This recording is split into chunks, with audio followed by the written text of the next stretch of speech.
You're listening to RevOps FM with Justin Norris. Welcome to RevOps FM, everyone. You know, we've spent a lot of years in SaaS optimizing for growth and customer acquisition at all costs. And for many companies, the plan to actually retain and grow those customers has been, well, let's just say a lot more foggy, something to figure out down the road someday. Well, the last year or two has given us a collective jolt, and many companies are facing the reality of massive churn. It's become incredibly clear that helping customers succeed is just as important, if not more important, than acquiring them in the first place. So we're here today to discuss that third leg of the RevOps stool, customer success ops, and by extension, the discipline of customer success itself. Now, CS ops doesn't get as much love or attention as marketing or sales ops. One of my past guests jokingly referred to it as the red-headed stepchild of RevOps, and there's maybe a grain of truth in that. But I think, and I hope, that this is starting to evolve.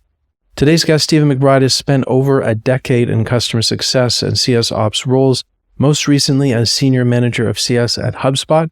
And just last month, he made a pivot and has gone back to an agency role as RevOps delivery director at GoNimbly. So, Stephen, I know this is going to be a super interesting discussion. I'm really excited to have you on the show. Thank you very much. I'm excited to be here and share a little bit more about that proverbial redheaded stepchild. Apologies to all the redheaded stepchildren out there listening. There must be like two of those in the world, and every time that expression comes up, they're just like, why do they have to keep using that phrase? So listeners of the show will know I like to start at first principles philosophically. And so I would just love to understand, from your point of view as a practitioner, how do you define the role and vision for a customer success team? What are they for? Why do we have them? Honestly, if a SaaS company doesn't have that answer, then they're probably not running their team right. And so for me, it boils down to what are the reasons that someone can't or isn't able to succeed on your software without human intervention? And that's what I view the role of CS as. And because, you know, it has broader concepts. Some folks will say customer success is just the customer success manager. Others loop in implementation, your technical support teams, contract management if you have them. And I think all under that umbrella, the goal is that they're filling gaps that either are too risky to leave unfilled or that simply can't be filled through the existing tech stack that you have. So for me, it's to ensure that customers have that clear and smooth journey and don't have any barriers to succeeding and sticking around on your product long term. I want to give a shout out to the sponsor of today's episode, Knack. You know, I love marketing automation software, but let's be honest, the email and landing page builders are usually terrible. You can't make it nice without a developer, and marketers are going to find a way to break things or go off brand. You do not have time for that. So Knack is totally different. You set the guidelines and then give your users a building experience that's slick, modern, and beautiful. When they're done, everything goes to your map at the push of a button. And don't worry, it supports global teams, approval workflows. It's got your integrations. So head on over to revops.fm/knack. That's KNAK, and get a special offer just for my listeners. So there's a vision, like if we think of PLG, which is another big topic these days, you have a motion that doesn't necessarily require sales, or at least as much intervention from sales. You could similarly think it doesn't require as much intervention from CS. So it's not necessarily a bad thing. The objective, from what I'm hearing from you, is getting the customer to be successful, whether that needs a human, whether it doesn't. It's the goal that's important. Am I reading you right? Things like PLG, diving into your product using those indicators, they don't replace the human journey. They don't replace that need. They allow you to deploy the humans more intentionally and more diligently. That aspect of using automation, using product indicators, just allows you to say, cool, I can send an email, I can have a pop-up do this. My human's going to do something else that's more important that maybe AI or automation can't handle.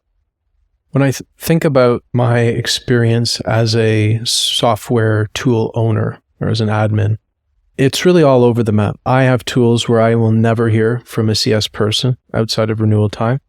And then there's also cases where you can have CSMs that maybe are too needy, like they want to be on your calendar all the time. They're doing their job. I don't fault them. But sometimes it feels it's more about, let's say, them having a cadence to stay on top of you rather than ensure your success necessarily. I'm curious, how do you think about that balance, and what does great look like? And I know that will vary from tool to tool and there's no like one universal thing, but if you were to jump into a new company as a CS leader, how would you define what those routines and strategies should be? I don't think you'll ever have a perfect experience, but that you have as few gaps in your customer journey as possible. And so I think to know what great is, you have to dive in a little bit to like what you said and understand what that business is. Is your tool one that requires a lot of upfront leverage? Is it one where if I spend an hour a week with you for the first 2 months, I can go an hour a month for the rest of your lifetime? Great. Then it depends on where that customer is in the life cycle. Is it a software where it really is something where you set it up and they're good to go and it's just a quarterly email to say, hi, just checking to make sure you're still happy? Or is it something where, every 6 months you need to have a QBR and say, this is an expensive investment. Are you feeling like you're getting your return on your investment? I think you have to sit down and have that conversation as to where is a human most beneficial and are you dropping it at those moments? From a CSM's perspective, if we're thinking about their role, if they're meeting with a customer on a regular basis, every time they meet with someone, there should be an outcome. There should be a deliverable. Because if there's not, they're wasting their own time and the customer's time. And to your point, those are the CSMs where you say, I respect that you're doing your job, but we're probably talking too much. Everyone wants support from their software companies. And if you're feeling like you have too much, they're deployed wrong and then they might need to move around. But for me, it's examining that and saying, are there times when folks are falling through the holes? Or are there times when we know that we are presenting either a risk because of where they are in the life cycle or something else? And are we stepping up at those key moments? And then just one thing that I like to say is if you are in an industry where you have a dedicated CSM, does the team you're working with know your name? And if they don't, then you're not talking to them enough. Maybe just to make it a bit more concrete, to the extent that you're comfortable talking with it, like you just spent a pretty long run at Hubspot. It's like a type of tool, type of category that pretty much everyone listening will be familiar with. I'm a Marketo customer. I don't know who my CSM is. I don't know if I have one. I've never really heard from them. I did 10 years ago, maybe in the beginning, but not lately. That could just be a function of that business and how it's evolved. How did you think about this at HubSpot? Yeah, we did a couple cuts. And so some of those cuts were their overall spend, especially in the past couple of years, the move to freemium. There's a lot of folks who were spending less than $50 a month. We had them looped in kind of the normal atmosphere. We eventually evolved to say, if you weren't on one of those pro subscriptions, really with a significant investment, you would work with technical support. You had access to them, but you didn't have a dedicated CSM. You kind of had to qualify yourself up to that level. And then at a certain spend threshold, you were in HubSpot's one-to-many team. So that scale CSM of folks hear it, where you don't have a dedicated CSM, but you've got a team of folks that are there for you. There was less expectation on a specific interaction cadence, but the team was there whenever customers would reach out. We delve in to start to get product indicators to say, this is when you should reach out to someone. And so that team was there, when customers raised their hands or when they showed a significant risk or opportunity. And then on the other side, for those folks above that regional dollar threshold, the expectation was a CSM would be in touch at least twice a quarter. And so that's reaching out, trying to get not just an email, but having a meeting on the books and saying, hey, let's talk about your strategy. Let's make sure you're executing. And that was just with the ratios that HubSpot had. For some customers, as you go more and more up that dollar threshold, it was frequently more than once a month. But for most customers on that average, it's at least 1 to 2 times a quarter, depending on how things fall. Now, I can't by any means ask you to answer for the strategies of other companies, but as I'm listening to you talk there, you're like, well, under $50 a month, I could be on a contract that's $50,000 a year and not hear from somebody. What's a business think? Are they just thinking like, we've got this on lock, they're not going anywhere, they know what they're doing, we don't really need to invest there? Or like, what's the mindset of, speculate, of course, because you're not there, but I'm just trying to understand it. You hit on it saying with your marketing software that like you've been there for a while and you haven't heard from someone. I think the longer you get into software, the more assumed, ingrained and sticky that you are. And so the less risk there is in not having that regular cadence. I think that's probably the gamble that some folks make, is saying that it's so ingrained in their tech stack, they'll reach out when they need help. And beyond that, it's been going on for so long, they've got a handle on it. That's probably right for some businesses. I think it definitely leans into that idea that like CS isn't a core value that can drive revenue. It's just there to retain it. And I think that's the biggest miss, is if you operationalize and leverage your CS teams appropriately, they can and should be money generators, not just money savers. They don't just keep the bucket from being too leaky. They can actually lead to positive net revenue retention and be a revenue generating source, which I think a lot of folks tend to miscount, and they just view CS as a cost center, and therefore everything else is kind of in that mindset of how do I manage the cost of my cost center appropriately?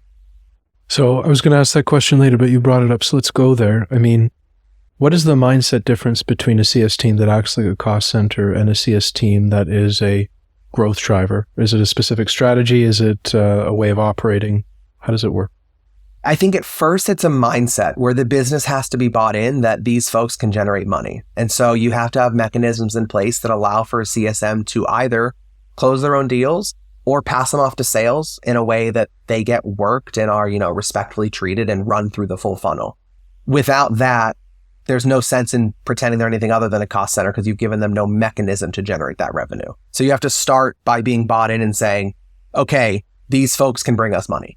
And then once you have that, it's figuring out how do you actively empower that. So you want to make sure that your team's goals are such that they're incentivized to drive revenue. If they are just looking at that cancellation dollars or downgrade dollars and there's no upward incentive, they're not going to focus there. So you have to shift that mindset and either have net revenue retention be their target or have them compensated if they're closing their own deals or sending them to sales. And then once you have that, you have to get the team bought in to say, you're good at this. That was the thing that I would struggle with most at HubSpot was, especially when we get internal folks that would come over from our onboarding teams or our technical support teams, they'd come in and say, I'm not a sales rep. I'm not good at selling this to people. And the conversation I would have was that you're right. You're not a sales rep. You're a consultant. And when you're talking to someone and they're identifying a problem and your solution is a 40-step workaround or a $400 a month upgrade, you're supposed to give them both of those, but be very clear. One is a 40-step workaround. It's going to take 4 hours weekly. One is another product feature. And just give them both lays of the land and pro-con it out. And more often than not, they'll end up closing because that money is worth that time saving. And you didn't sell them. You help solve a problem for them. And I think all those together is how you start to get into that. But it really starts with the business being bought in and saying, yeah, this team can make us some money. You've almost anticipated the question I was going to ask and answer it, but you used the word consultant and you're a consultant. Now you have a consulting back. You're a boomerang at Go Nimbly. I noticed you were there before and now you're back. And I have a consulting background too. So I really believe obviously in the value of that function. My experience with CS, quite often you can tell that they are following that playbook of trying to find features to upsell you on, but it feels a bit, I don't know what the right word is, but they're just trying to sell you. It's like, hey, can you do that? Oh, how about this? How about that? Like the mindset is too inward focused. And then there's maybe the opposite extreme of where you're just like, I'm just here to help you. I'm not even really identifying those opportunities. So it really feels to me like there is like this consultative sweet spot of like, I am going to suggest them when it makes sense and I'm going to do my job well. That's hard to do, it strikes me. It's definitely a delicate balance. Part of it is the incentivization model. So at HubSpot, the teams, they had net revenue as part of their metric, but also just how many of their customers stuck around. But they weren't the closers. And so if they were pitching a cross-sell or an upgrade, their job was to qualify it, make sure that customer felt that their need was there, and they'd pass it over to sales. And so it allowed them to truly and honestly pitch things because they weren't then pivoting right into the hard sell. They were saying like, hey, I just want to make you aware of this. I'm going to give you all the avenues and you can pro-con it out with me. You don't have to negotiate. I'm letting you know what's there. And when we're bought in, I'm going to pass you over to your growth specialist. They're going to walk you through it. I thought that was a good model because it allowed them to honestly and earnestly pitch and not have to be worried about that bottom line because they had an upsell quota or something to that level. They really could make sure that they were pitching things when they felt right. I think that allowed sometimes where folks wouldn't do that and you have to like train that motion into them. But that was the one piece that I would impart on my team was never go into a conversation and make it look like you're pushing an agenda because customers can pick up on that. Your customer is already sensitive to that. And so at first whiff, they'll close down. They'll stop talking. So your job is just to help them solve their problems and make clear that you're presenting options. And it's a learned skill. It took a lot of time for some folks to recognize that. But as soon as you build that trust and let them know you're consulting, not selling, the door really opened up and you can have more open and honest conversations. So much of that orientation, I think, is defined by the mission statement or the set of objectives that a team sets itself. When you're onboarding people and bringing them into the customer success fold at a company like Hubspot, let's take it as an example because your recent experience was there. Do you say like, hey, you're here to grow the business? Do you say you're here to like make customers as successful as they can be, make them love us forever? Like, how do you present that mission to them? Yeah. I have a t-shirt that has the motto on the back. And so I can't remember it because it was always facing away from me.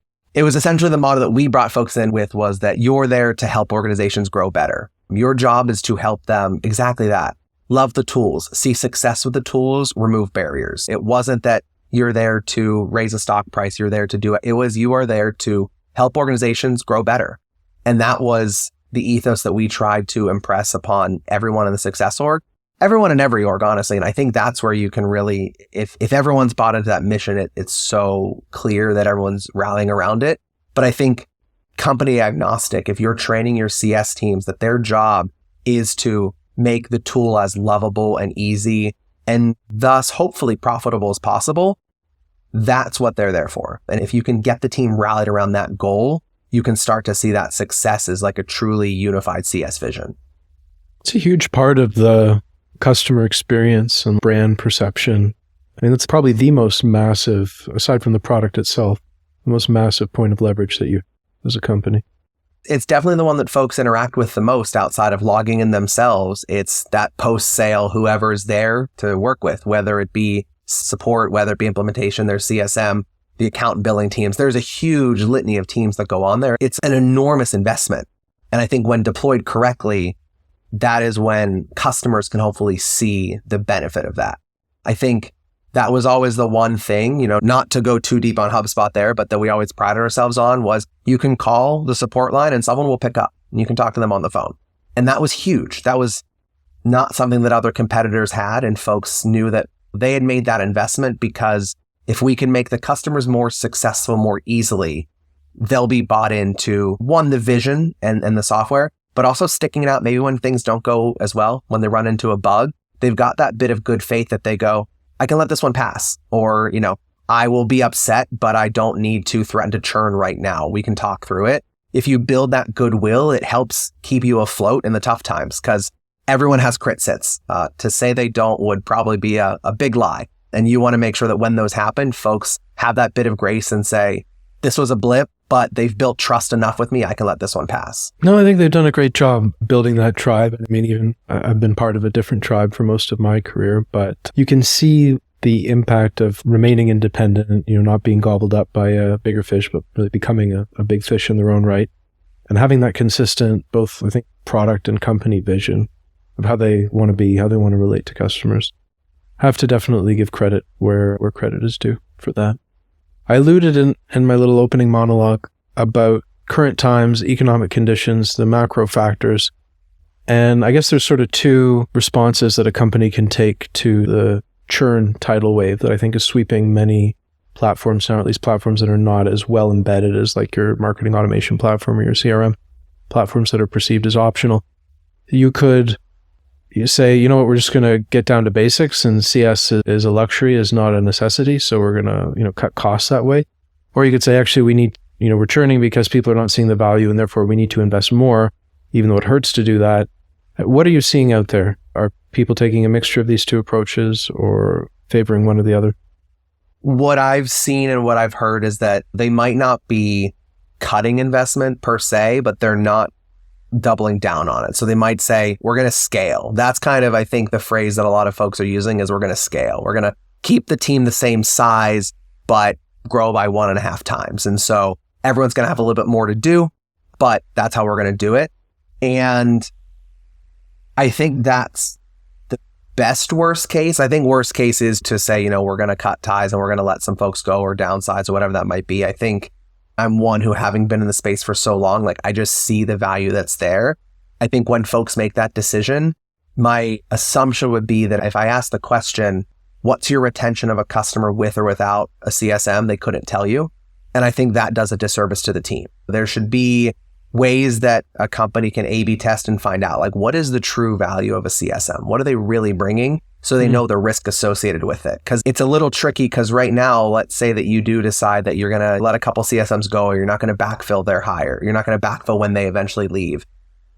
you might not know for 6 months to a year that you're having a negative impact on that because folks are in a contract. Maybe it's quarterly, maybe it's 6 months. Maybe they don't start to feel the pain for 7 months and then they feel that they've been set adrift and that contract comes up. So it's one where you might get immediate relief in terms of dollars freed up, but the long tail impact of that you might not feel for 6 to 12 months. And then you'll start to say, oh no, we should have kept our ratios higher. We're noticing churn is actually getting worse now. And to fix that's going to take another 4 to 5 months because you can't hire right away. And so it's tricky because the immediate relief you'll feel, you might not even feel the pain all at once. You might look back at a 6-month retrospective and notice that churn stayed flat or started to tick up a little bit. And you can tie it back to that moment when you said, we actually don't need 4 or 5 more people on our team. That's a fascinating point about the very long lag time. I mean, you compare it to like marketing, you turn off your search engine marketing, you'll see the impact tomorrow. What are because it kind of scares me as I was thinking about that. What are some leading indicators? Or have you ever run that A/B test that you described to really see the true value? I've done tests in the past where you remove a key communication. I'm sure everyone has a moment in their CS lifecycle where maybe it's not automated, but a CSM sends the same email. Maybe it's you get a notification there's a new point of contact. Maybe it's that you get a new admin in the portal. There's something where it's like copy paste, hey person, nice to meet you, how's it going? We would remove that and we would see, okay, in 3 months that follow that, what does our activity differential look like? Do any of those customers pose more at-risk factors? So just as an example, there's ways that you can start to see like what's the impact of a personal touch, of having a person there without fully pulling a CSM and saying, what happens to this account if I let it go without a CSM for a while? So I've done tests like that in the past just to showcase what are our meaningful touch points? Where do we really resonate and make a difference? And conversely, where are times where if we don't reach out, we don't see a difference in outcome? And those are some of the touches that we would pull out. So we've done that, and I've done that in the past. I played around with that. I think it's a good A/B test to run to find that out and find out what's the true impact of your team there. You mentioned needing to scale or doing more with less. I think that's a good transition point into CS operations specifically and what it does. I think people are broadly familiar with marketing ops, sales ops. If you haven't worked with CS ops, you may actually have a thought like, what does CS ops actually do? And so I'm curious for your answer to that question. How would you define that scope and mission in relation to the broader team that it serves? Yeah, for me, that team enables your various CS teams to have the information they need to do their job effectively and removes the barriers as they creep up in their way and then plugs the team in to the rest of the funnel. I think of the CS experience as part of that flywheel where marketing brings folks in, sales closes them, CS keeps them afloat. Marketing tells them, hey, here's what we've got going on. Hey, here's how you become an evangelist. Sales either sells to whomever they evangelize to, maybe picks up when they move companies, maybe adds on features. CS keeps that wheel spinning. And so ops makes sure that the motions of the CS team are seen by the other members of the company as well. And then they also make sure that the CS team has the inputs from the rest of the company. If you're not in a RevOps function, if each pillar is separate, a lot of times sales reps will be reaching out and CS reps won't see that they're emailing.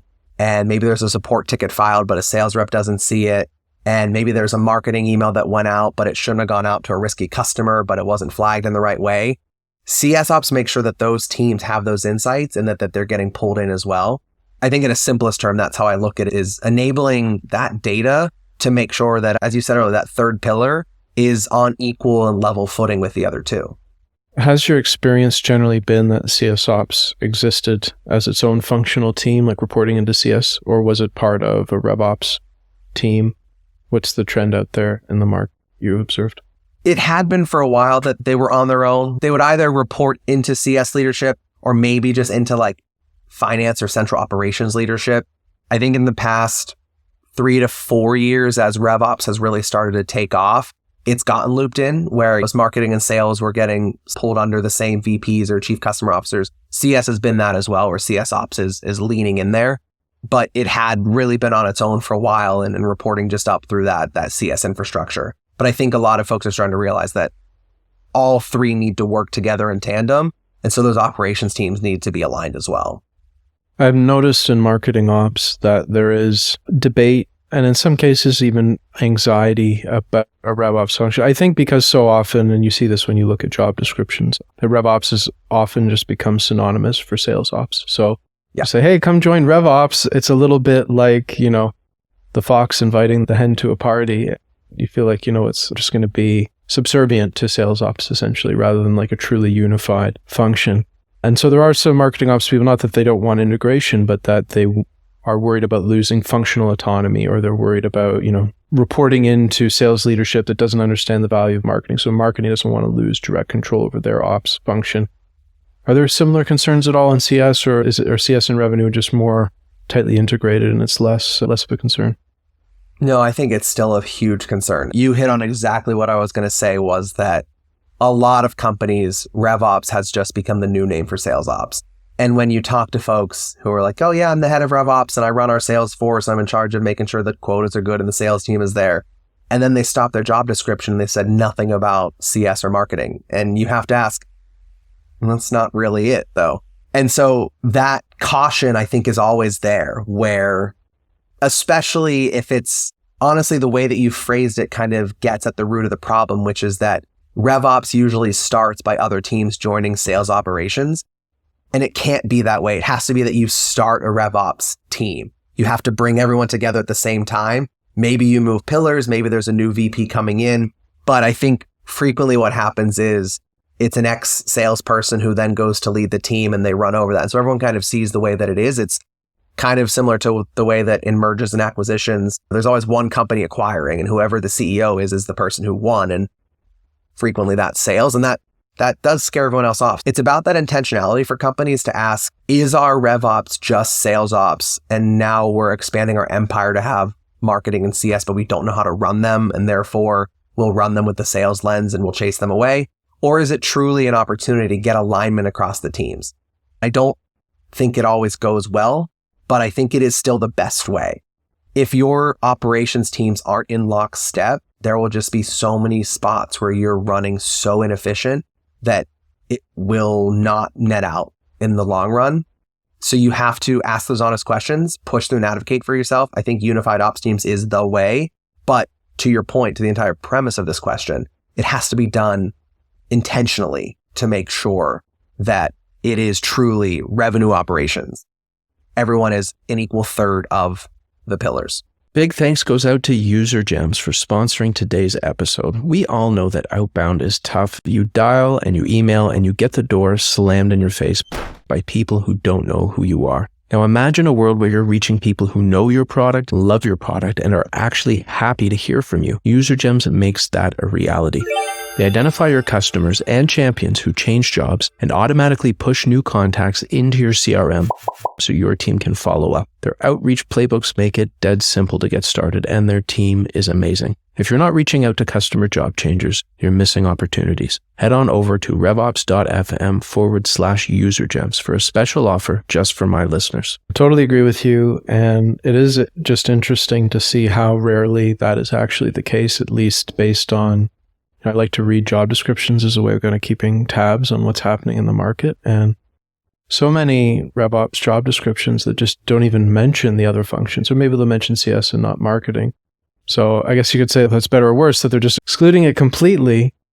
But it's odd that we've taken that term that was supposed to represent a unification and kind of just made it like, I'm tired of being sales ops. And now we have this whole other thing of GTM ops, which is because we screwed up so badly. We messed up the RevOps term. We have to come up with something completely new. Why are we getting this wrong? There will always be hesitancy to share power. I think that's the core of it. Not out of anything selfish or anything nihilistic or nefarious, but it really just is that I know my job very well. And if I have to share that collaboration with someone else who doesn't know it, this won't go as well. And that is probably true. There are aspects of truth to that, absolutely. But it's that belief that I know what I'm doing and I know I can do it quickly and better if I'm doing it on my own. I think that's one big area. And then the other area is that if you're all under the same umbrella, it's much harder to point fingers when things don't go according to plan. So I think, not to take the biggest stereotype that exists out there in consulting, but when the marketing to sales handoff isn't great, marketing points their fingers at sales, points their fingers at marketing, and then it's a squabble up through the VPs, and it will go wherever it goes. But if you're two peers on the same team, that working more collaboratively will allow you to partner together to find out truly where those breakdowns are. But in the event that it's not going well, it doesn't allow you to pull back and say, I've tried everything I can. That other business unit isn't cooperating. We can't do anything more here. And I think it's that level of intimacy can be scary because it does put a lot of vulnerability on the teams that are trying to impact that work. If we want to have that unified function, then who's the ideal person for it to report into? I think Chief Customer Officer, CCO, okay. That's where I live, because that person's function should be to make sure that everyone who's looking to become a customer can do so as smoothly and efficiently as possible. And that once they become a customer, there's as few barriers as possible. So they're there to make sure that the route to becoming a customer is smooth and unaffected. And once you're there, it's the same, which I think encompasses, marketing is underpinning the entire customer journey. Sales is there, obviously, up to the point of sale, and then any upgrades and things like that. And CS is there post-sale. That person that sees it all, to me, is that Chief Customer Officer. That's interesting, as I may not have a good definition of CCO in my head, but I know like in my company, we have a CCO, but she really oversees the customer success work. She's focused there. Do you see CCOs out there sort of have oversight over all three major revenue functions? Unless I'm mistaken, HubSpot has it for one, which may be part of my influence there. Okay, that's cool. But it's in working in CS, I really felt it because if you think of the Chief Customer Officer as the job to oversee the interactions with the customers, sales and marketing are just as, if not more involved sometimes than customer success. And so if they're not reporting up to that funnel, their interactions more or less go unchecked. And so marketing can send what they want to send, automate what they want to automate. And if their boss isn't unified with the CS leadership, then there's no place for it to come to a head until you're at the CEO. And so it's that realization that post-sale, everyone else is still just as involved as they were pre-sale, with the exception of customer success, and bringing them together is, so important in that way. I mean, I like that positioning. It also has inherently a customer orientation or a customer centricity to it. That like, if you're just focused on revenue, the customer is like almost incidental. Like, you're my way of getting revenue. I'm just going to suck you dry, kind of thing. Whereas if you're focused on the customer, sales and marketing make those customers, and then customer success takes care of them. But it's a good orientation to have. I think it's healthy. I think so. I think that's why I like it, is it recenters you on what's this all about? And it's about your customers and making them happy. Like, even publicly traded companies at the end of the day sprung up because there was a need, and there were people that saw that need enough to pay money for it. And it's about helping, solve that problem and making business or life that much easier for someone. And that really comes down to the person paying you the money. I'm going to turn back to CS Ops as a function and just think a little bit about like a day in the life.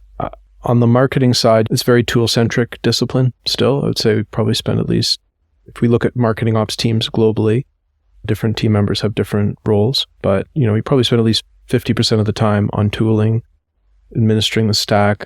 There's campaign operations, which is very specific functional responsibility that marketing ops has. Sales ops, I think, tends to be more around, there's quotas, territories, managing incentives. That's like a huge non-technical component of the job. Sometimes Salesforce and their tool stack is split off completely, either to like a specific Salesforce team or under business systems. How does customer success, like what's the balance there between, let's say, tooling, more strategic, like impact-focused work, more, I don't know what you call it, administrative? It makes it seem menial. It's not. The comp of the territory, that piece of it. It's probably honestly somewhere a little bit of both. When I think about a fully realized top tier, best in class CS ops team, some of them are a good chunk of time on the tooling, whatever they're using to manage their CRM, their cases, making sure that is up to date, is getting the right information, is useful, is helpful. There's someone who's there to maybe not building things like marketing campaigns, but building out automation, making sure that those repeat touch points are ones that are consistent and are delivering on. A simple example that I like to use is, marketing has a campaign that they're launching and they're running. CS Ops has the renewal touch point. That happens for everyone. And when that, 60-day or 90-day mark comes up, everyone needs the same communication. It's not that different from a marketing campaign. So you've got folks that are running those.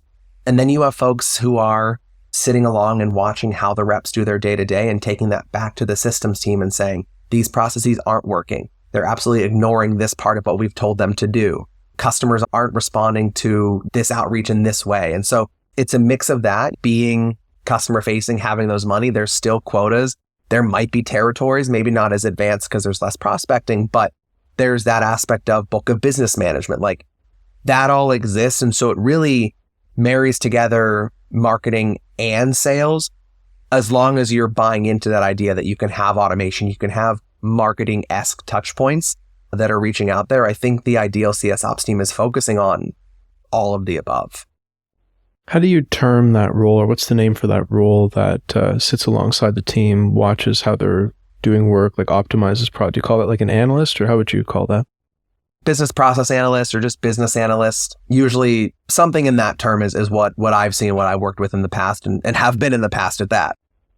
And so then we get into tools. And there's a question in my mind about whether there's a big need for CS specific tools. Like you could just use the CRM, whatever that is, to do a lot of your work. Are tools like Gainsight, because CS wants to, I'm being facetious now, but they just like, oh, we want our own system. You have Marketo, you have Salesforce, I want my playground as well. But seriously speaking, is there a big need for those function specific tools for CS? Yes and yes. I think a lot of them spun up in real part due to that gap that was there, saying that there are these tools that are specific to marketing and specific to sales and not to CS. And then it was, okay, well, what would that look like? And in Gainsights, it was saying, well, let's give you a picture of what good looks like and tell you how close to good your customer is. There's a definite need for that. And I think tools like that, Gainsight to Tango that are out there, tools that allow you to like ingest your business, your BI data, and then give courses of action and playbooks, like those all exist and are necessary. I think it becomes the same question with those tools as it does with any other, is could you build it more effectively? In some cases, maybe. It really depends on the size of your engineering team, the size of your internal ops team. Not everyone has that money to deploy an entire team to build out these custom solutions, in which case buying is necessary. But one, the fact that they're still around shows that there's a clear need. But two, the fact that what they empower you to do is so logical at a baseline, there's a need for it. The idea that you can launch automation based off of signals that you're getting, that you can know and compare two accounts and say what is versus what isn't healthy and see those signals. It's so logical, but so difficult to do without a tool on top that says, yeah, there's a big need for tools like that. Can and should they be better? Absolutely. They should be, I think, easier to access, easier to manage, easier to run, but that need is definitely clear and present for me. Just playing the devil's advocate for a second, because I don't think you're wrong necessarily, but I've had these conversations internally sometimes. It's like, hey, we want to do an automation, like when X happens, do Y. And it's, oh, I could build that in Marketo. It's like, oh, but actually we could build it in Gainsight. And to be fair, I don't know if I've ever even logged into Gainsight, maybe once or twice. Like I'm not hands-on with it, so I don't have a great understanding. Is there a benefit to doing it within that platform versus or spinning up a Hubspot workflow or, doing something like that? I mean, I think Gainsight would definitely say that there is, and I'm sure that there is at that level. But for me, I think the question becomes, if someone says, oh, I can spin that up in Marketo, that's great for that one. But now what if I want 15? Now the question becomes not where do I do it, but who's going to do it and who's going to give me those resources. And I think that's a lot of times why folks go into the specific tools, is because if I have a CS ops team, they can advocate for their own budget to buy their own software and then manage that software. But if what we determine is that Marketo has all the data we need and all the information, well, now I, as a CS ops person, have to go to marketing ops and say, I either need access to your system, read-write access at that, or I need you to give me an analyst permanently. And neither of those conversations tend to go particularly well. It's not a matter of, can we do that one workflow, but can we do 50 more?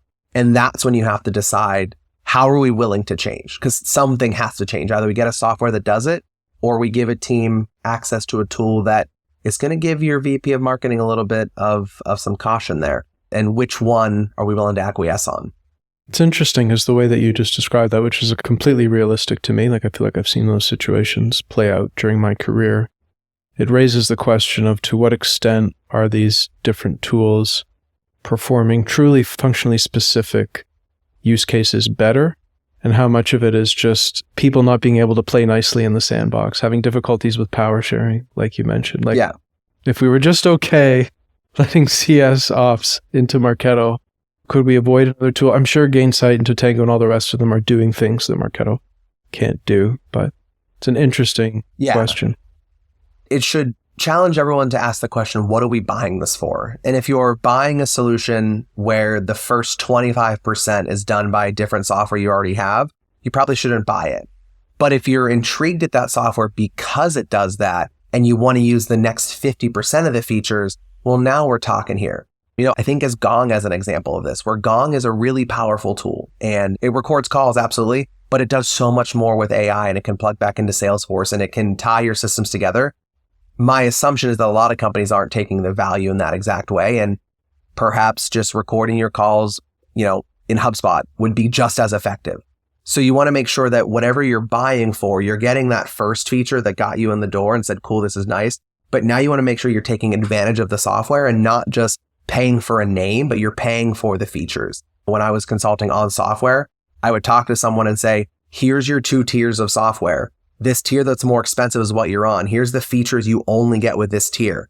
If you're not using them, do not buy it or downgrade. Like, that was the conversation. I think with new tools, you have to ask that and say, does something in my tech stack already do it? And if I'm buying something else, does it do more? Now I make sure if I buy it, I go and use that more. Otherwise, I probably just wasted a little bit of money. So I don't know if this is part of your scope today. Let's pretend it is and bring you in. So, Stephen, we need to build out our complete CS tech stack. What does best in class look like from your point of view? What would the handful of tools be that are in it? It's a hard answer because it really depends on what you're coming into the conversation with. For me, from that full tech stack side, you need a tool where your CSMs are in one system and have a full picture of the information. Ideally, that's in a CRM. So if you've got Salesforce, if you've got HubSpot, unless you've got a really good reason, I would say they should probably be working in that system. Depending on how you take in tickets, maybe you have a third-party system that is your chatbot and taking things on there. That should hopefully be pushing back and integrating back inside. For me, it also matters, what pain points are you feeling before we go out? And I don't think that we would start by saying, let's buy Gainsight today or buy Tatango. Like, maybe we would get there, but we want to start by saying, does your team have a full enough picture with what you already have? Let's max out your current tech stack, and then we go and solve with more buys later on. It's not all the softwares they have. It's not what they have access to. It's the first thing is, do they have a full picture of what their customers doing on a daily basis? And can they see what everyone else at their company is doing with that customer and vice versa? And if the answer to that question is not yes, we got to solve that first with what we currently have. And then once that's yes, once we know what the customer is up to, we know what everyone else at the company is up to, then we start to say, okay, how are you intaking tickets? Is the current solution you're on going to work? Do we need to buy a third-party system? How are you managing that entire life cycle? Can we build something in the system you have, or do we need to go buy a third-party life cycle management? How are you getting product insights in front of your team? Can we build that on the system? Do we need to buy something else on top of it? So it really says, let's get that core foundation solid, and then go and say, of any tool that's out there, do we build or buy it? What do we need out of it? What do we want to get? Because I'm going to tell you to buy something, again, I'm going to make sure that you're getting the top 50 to 75% of the features used and out of it. Otherwise, you just won't get that ROI. And ultimately, then you come back to me and you say, you advised us poorly and we're going to see you later. So you've alluded a few times to knowing what the customer's up to and what they're doing. And I want to look at those things through the lens of churn, which is obviously a North Star, or at the very least, a core KPI for most CS teams. Different schools of thought out there. What, for you, do you look at primarily to forecast or predict churn? Is it one key thing? Is it a blended range of things? Is it a health score? How do you think about that? For me, in an ideal world, it's a blended range of things. It takes in customer engagement with your core team. So are they filing support tickets? Which, to be clear, isn't always a bad thing. Support tickets mean they're using the tool. So you do get some positive correlation.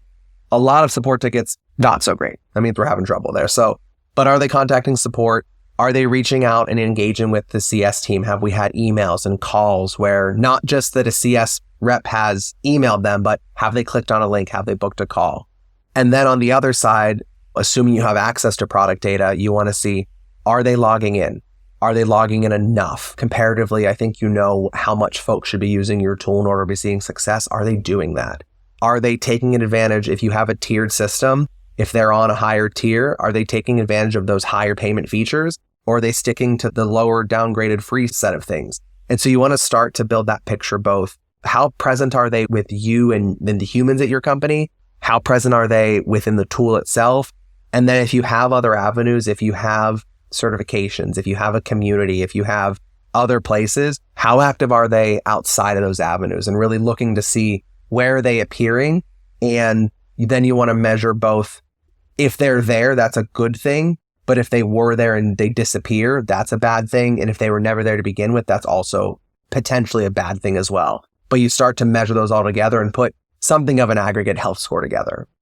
I've seen some different, I think it was the CEO of Catalyst, if I'm not mistaken. He was making a few provocative posts about the uselessness of health scores. Maybe his tool didn't have a health score, so he was perhaps motivated to talk that way. But there is a common sense view there, and you can see it sometimes like in the marketing equivalent, which is lead scoring, where you just get this like, here's Steven and he's a 52. Like what the heck does that mean? There's no insight into the components that make it up. It is useful as a way of stack ranking people and sifting out the things or the people that I need to pay attention to. How do you view that? Do you like to see the components and the blend, or you just focus on the blend and that gives you what you need? I think it's spot on. The blend alone, useless. I would agree with that. And this is where AI, where machine learning can become very powerful. If you have that blend, you need to tell someone if they're not 100, if that's 100, if that's what we're going off of, if they're not 100, why? Because if I know that they're 50, but that's all I know, well, then I don't know much. I know that they're not great and I got to do some work, but I could probably go find out, but now I have to go spend an hour digging. But a machine model put together and said, hey, these are the 50 things I ingested. 25 of them weren't great. What are the 3 worst? I think it takes a lot of time. It takes a lot of dedication. But if you do that right, if you make it so that I can log on a Tuesday morning and say, the health scores resynced this week, here's my 4 ones that went from yellow to red. Great. Here's why they did that. If you can go a step further and say, here's the action plan, even better. Run at that until the day is long. But I think definitely the score it's good. It's not great. It's not super helpful. Score with intent is really where you take it and say, cool, this is why they got there and this is what you should do about it. What you just described sounds good. Is there a tool that does that just like that today? Or is that a future state or something that you have to combine tools and build a solution around to get that happy place? I'm sure there's tools out there that say they do it, and maybe they do it very well. I haven't seen it done in a way that doesn't take a significant amount of investment, and that investment then tends to, as I've seen it, stagnate. I think that's the other trick, is that for as much as we like to say what a healthy customer looks like, the day your product team rolls out a new feature, healthy changes, and these systems have to be agile enough to keep up with that, that's not always the case. We worked on one at Go Nimbly, so we've done it with some product-led insights to qualify someone for pre-sales motion. And so we found that like that internal build was more efficient because it gave us the flexibility to change those levers to oversee it. I'm sure you can absolutely do it by purchasing a solution and running on top of that. I would be lying if I said I didn't think it would be pretty complex. Useful startup opportunity there, maybe. The 3 things you said that got my imagination going was like the simple work of just the stack ranking and identifying who you need to reach out to, the transparency into the signals, like, and here's why, and then the action plan that nails it on top of that, or at least a suggested action plan, so that you have the consistency, the standardization, the playbook embedded right into the process. I think this space, it's been hard, and I think there hasn't been a ton of innovation in it because you need so much internal investment. You need your product team bought in to either pass over those signals or consult with you on how they bury them in there. You need your product marketers or your PMs in there to say, these are the features we're building. This is the roadmap. This is what healthy looks like. Then you need, obviously, your operations folks to tie it all together. You need your CS folks in there to say, obviously, everyone can't be red. And if they are red, we need to have a game plan. You need your leadership in there to say, this is how we're tying everyone together. It becomes a very colossal ask because you're asking for the person that built the product to tell the person telling the customer how to use the product, whether or not they're doing a good job. And there's a lot of people between your front-end engineer and your CSM. So maybe the last question we have time for then is, it's one thing to have great scores and know who's read and all that. How you actually take that and do something with it, that's where the CS person ostensibly is delivering value, realizing their purpose. What are a few of the things that you've seen are most effective at reducing churn? The first thing, the most effective way to reduce churn is to know why you're experiencing churn. And I think for some folks are going to hear that and roll their eyes and go, duh, but you just have to say that first. If you don't know the top reason why folks are leaving, you can't address it. So you have to know, and know confidently, not say I feel or I think, but say, I have this report that shows these customers left for X, Y, and Z. This is the data. That's point one. I think point two then becomes addressing the issues that you can address. The top issue a lot of folks are going to have is going to be budget. And that's going to be something they say, I can't do anything about, but you can, because there is always flexibility. And maybe it's finding a way for folks to downgrade. Maybe it's looking at your pricing and finding out that it is maybe a little bit too expensive. And those are bigger conversations, but it's about making sure you're having those conversations and asking a customer, is it truly budget? If I gave it to you at 50% off, would you stick around? Or is that really not budget? Is it you're saying budget because you know I can't really fight you on that? So I think it's understanding that, but it's finding, the controllables that you can control and coming up with playbooks against it. So budget, I think, is understanding, is it truly budget? Diving deep into that, finding out if there is flexibility. Can you come up with discounting packages? Can you come up with creative ways to downgrade folks or move money around? It's about having plays for those that are standardized and predictable. And then for other things where folks say, there's a feature I'm missing, I'm not seeing value, I'm going to a competitor. Find out what within there with folks that will talk to you, what truly was lacking. If they could wave a wand and have one thing to bring them back, is that something you can accommodate? Whether it's now or in 6 months or 6 years, do you think you could eventually solve that and start to go after it? But it's understanding the reason folks are leaving and having dedicated descript playbooks for your team to follow to say, if they say this, here's what you have available to you. Use every play in the playbook, and you won't save everyone. That's why everyone doesn't have 100% retention, but you can save more if you have a unified strategy as how to do it. I really love that you hit on the why, because, all the data and signals in the world can be descriptive and tell you what's happening, but they're not going to tell you why the customers stop logging in. And those are the sorts of in-depth discussions that you need the relationship for. It's too late to show up out of the blue at that point. And that's very similar to marketing too. I think like I say about marketing data, it shows you what's happening, but the customer insights tell you why. So interesting parallels there. This was a fascinating discussion, Steve. Really appreciate you spending the time with me. We could probably go on for another hour, but I love talking about CS and CS Ops, and thank you for coming on the show. Of course. Thank you so much. I always appreciate the conversation. Hey everyone. I want to invite you over to the RevOps FM Substack community, where you can sign up to get rough transcripts, show notes, longer form articles, and other bonus content. Just head over to revops.fm/subscribe to get free access. I'd also love to know what you thought of the episode and to hear suggestions for topics you want to learn about. Feel free to leave a comment on Substack or send me an email at justin@revops.fm. Thanks for listening.